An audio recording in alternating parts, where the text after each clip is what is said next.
Happy New Year!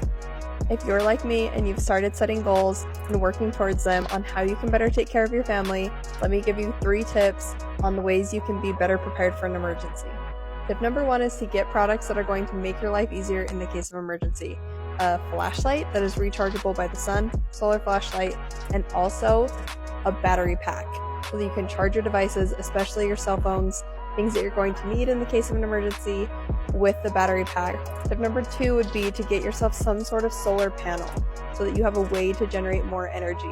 This solar panel table right here can charge my battery pack so that I can have power as long as the sun is shining. And my tip number 3 is to get yourself a cooler that can run off of battery power. If I needed to, I could transfer all of my perishable food that I wanted to make sure it stayed cold into here. It can function as a freezer or a fridge, and it runs off of battery power, or I can also plug that into my solar table.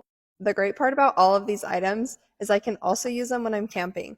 And GoSun offers a ton of different products that not only are good for outdoor adventures, but also for emergency preparedness. If any of these products look like things that you feel like you need in case of an emergency, go to gosun.co and check out what's on sale.